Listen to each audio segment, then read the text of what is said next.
இன்னைக்கு ரெசிபி ரவா இட்லி பார்க்க போகிறோம். இது எப்படி பண்ணலாங்கிறத இப்போ பார்க்கலாம்.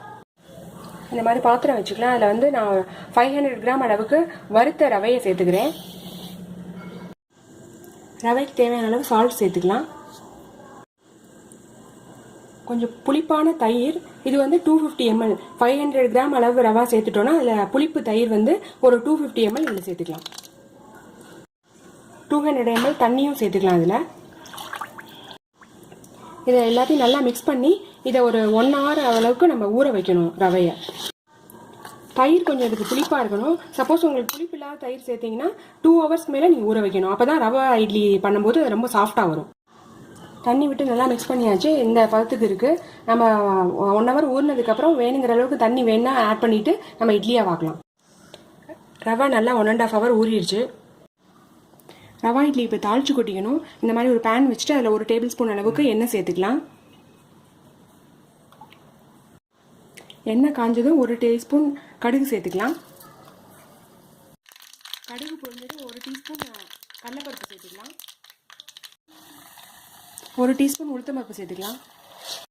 பெருங்காயம் 1/2 டீஸ்பூன் அதையும் சேர்த்துக்கலாம்.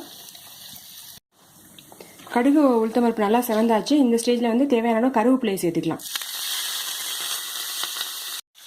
நம்ம தாளிச்சு போட்டதை வந்து ரவையில் சேர்த்துக்கலாம். நான் 2 பெரிய கேரட் துருவி வச்சுருக்கேன், அதையும் இதில் சேர்த்துக்கலாம். இதில் வதக்கணும்னு தேவையில்லை, பச்சையாகவே நம்ம சேர்த்துக்கலாம். இதில் ஒரு பெரிய வெங்காயம் பொடியாக நறுக்கிக்கணும், அதையும் இதில் சேர்த்துக்கலாம்.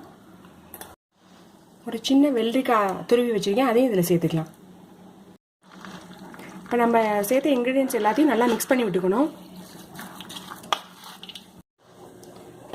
நம்ம காய்கறிகள்லாம் சேர்த்து நல்லா மிக்ஸ் பண்ணியாச்சு. இப்போ இதை வந்து இட்லி தட்டில் விட்டு வேக வச்சிடலாம். நான் இட்லி தட்டில் வந்து ப்ரீ ஹீட் பண்ணி வச்சுருக்கேன். கொஞ்சம் நல்லெண்ணெய் தடவிக்கோங்க. தடவிட்டு நம்ம நார்மலாக இட்லி வாக்குற மாதிரி இதை வாக்க வேண்டியதான். ரொம்ப தண்ணியாக நம்ம சேர்த்துடக்கூடாது. தண்ணி இந்த மாதிரி இந்த அளவு கெட்டியாக இருந்தால் தான் இட்லி வெந்து வரும்போது ரொம்ப நல்லாயிருக்கும். நார்மல் இட்லி வேக வைக்கிறத விட எக்ஸ்ட்ரா ஒரு 10 minutes வேக வச்சு எடுத்தால் தான் இது நல்லா வேகும். இப்போ நான் இதை நல்லா க்ளோஸ் பண்ணிவிட்டு வெந்ததுக்கப்புறம் உங்கள்கிட்ட காட்டுறேன். இப்போ இட்லி நல்லா வெந்துருச்சு. இப்போ வெந்துருச்சான்னு பார்க்க ஒரு நைஃப் வச்சு செக் பண்ணி பார்த்துக்கோங்க. இப்படி ஒட்டாமல் வரணும். இப்போ நம்ம இட்லி வந்து 15 minutes மேலே நல்லா வேக வச்சாச்சு. நல்லா வெந்துருச்சு. இப்போ நம்ம இதை எடுத்துடலாம். நம்மளோட ரவா இட்லி சூப்பராக ரெடி ஆயிடுச்சு. நீங்களும் ட்ரை பண்ணி பார்த்துட்டு உங்கள் கமெண்ட்ஸ் போஸ்ட் பண்ணுங்கள்.